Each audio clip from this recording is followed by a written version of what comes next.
안녕하세요. 이번 학생학술 경진대회 학술대회 분야로 참가하게 된 경희대학교 원자력공학과 김건입니다. 제 주제는 원자력 산업에서의 인공지능이 증명된 기술이 되기 위한 방법에 대해 논하고자 합니다.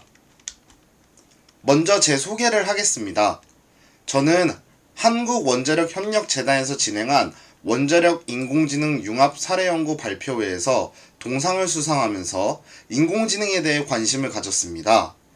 다음으로 인공지능의 한 분야인 텐서플로우에 대한 디벨로퍼 자격증을 취득하면서 인공지능의 전문성을 쌓았습니다.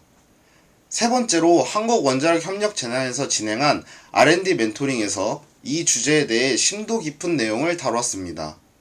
최종적으로 제가 가지고 있는 인공지능 지식을 통해 NET 저널에서 인공지능 기술을 통한 서포팅 툴을 이용한 논문을 이저자로 게재했습니다. 사실 제 소개가 생뚱맞을 수 있다고 생각합니다.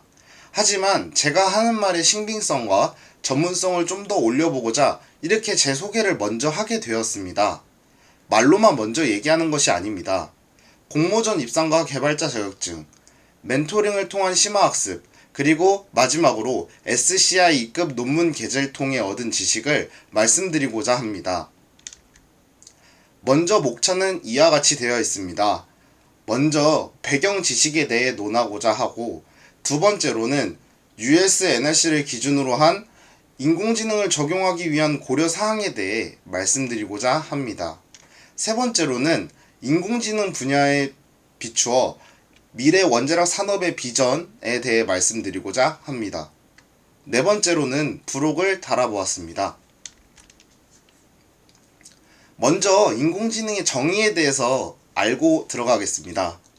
인공지능은 1950년대에 만들어진 이론입니다. 인간이 가진 지적 능력을 컴퓨터를 통해 구현한 기술이라면서 굉장히 추상적으로 표현하고자 했는데요. 생각보다 꽤 오래 전부터 학자분들께서는 인공지능 기술을 알기 시작했습니다. 다음으로 기계학습은 1980년대 만들어진 이론입니다. 사람이 수식과 입력 변수, 그리고 출력 변수를 입력해주면 컴퓨터가 가장 잘 맞는 알고리즘을 피팅하면서 정답을 향해 나아가는 기술이라고 할 수 있겠습니다. 마지막으로 딥러닝에 대해 소개해드리고자 합니다. 딥러닝은 딥 뉴럴 네트워크, 즉 심층 인공 신경망을 통해 스스로 수식과 입력 변수, 그리고 출력 변수를 판단해 학습을 하게 되는 기술입니다. 네, 다음으로 타 분야의 인공지능 적용 사례에 대해 말씀드리고자 합니다. 가장 대표적인 적용 사례로서 방사선 의료 영상 분야를 예로 들 수 있습니다. 데이터들의 구성 요소가 거의 유사하고 일정한 영상 촬영 방법으로서 인공지능을 도입하기에 굉장히 적합한 분야라고 할 수 있겠습니다. 하지만 환자 개인 정보 보호로 인해 다량의 데이터를 확보하기 힘든 것이 한계라고 볼 수 있겠습니다. 그래서 최근에는 인공지능 기술 중 하나인 겐을 통해 극복하고자 하고 있는 것을 알 수 있었습니다. 네, 다음으로는 인공지능이 원자력 산업에 적용하기 위한 고려사항에 대해 말씀드리도록 하겠습니다. 먼저 일반적인 사항에 대해 논하고자 합니다. 크게 세 분야로 나눌 수 있는데요. 먼저 기술적 분야에서는 데이터의 양이 중요합니다. 또한 실제 데이터의 양이 적을 때 신뢰할 만한 데이터를 생성할 수 있는지에 대해서도 중요하게 다뤄야 합니다.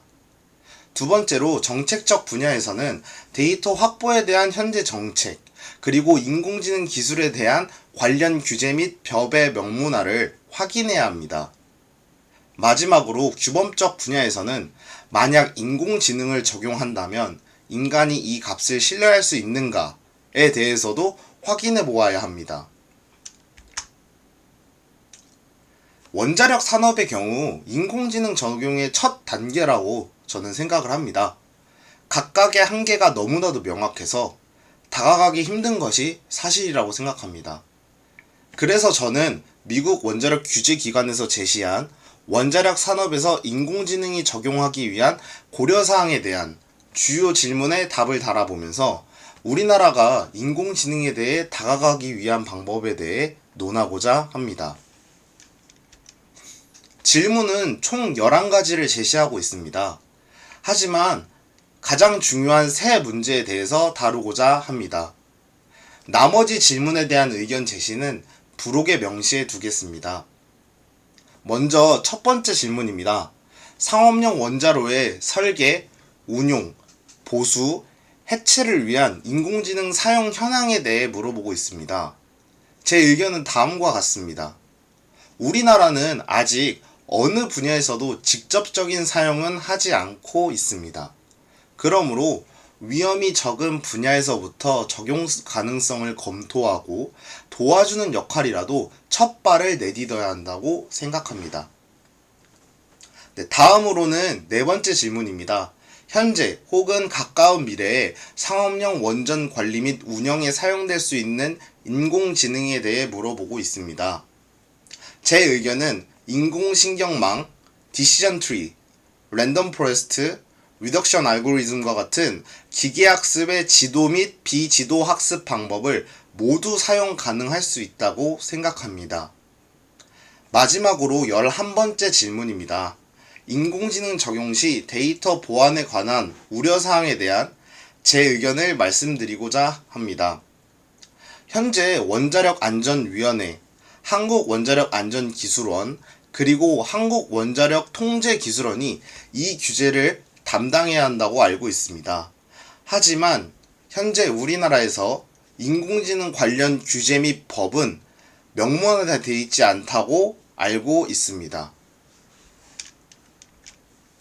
조심스럽지만 제 내용에 대한 결론을 내보고자 합니다.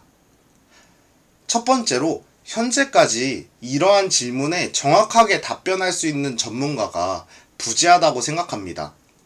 인공지능을 잘 알고 있는 사람은 원자력을 잘 모르고 원자력을 잘 알고 있는 사람은 인공지능을 모르는 것이 현실이라고 생각합니다. 그러므로 미래에는 좀 더 확장성 있는 인재가 필요할 것이라고 저는 생각을 합니다. 두 번째로는 우리나라도 US NRC와 같은 고려사항이 만들어진다면 연구의 기준이 생길 수 있을 것이라고 생각합니다. 바로 세 번째로 이어가겠는데요. 원자력 산업의 특성상 규제와 법의 명문화가 우선시 되어야 연구가 활발하게 진행될 수 있다고 저는 생각됩니다. 마지막으로 인공지능 분야에서의 미래 원자력 산업의 비전에 대해 말씀드리고자 합니다. 가장 먼저 규제와 법의 명문화에 따른 연구가 진행되어야 한다고 생각합니다. 두 번째로는 이제 연구가 폭발적으로 진행이 됐을 때 서포팅 툴로 발전하기 위한 시도가 필요하다고 생각합니다. 마지막으로 세 번째는 현재 인공지능과 비슷하다고 할 수 있는 통계학적 요소와 결합을 해서 더 나은 인공지능 기술을 발전시킬 수 있고 앞서 말씀드린 규범적인 특징도 해결하면서 추후 원자력 산업에서는 인공지능 적용이 충분히 가능할 수 있는 비전이 만들어질 수 있다고 저는 확신합니다.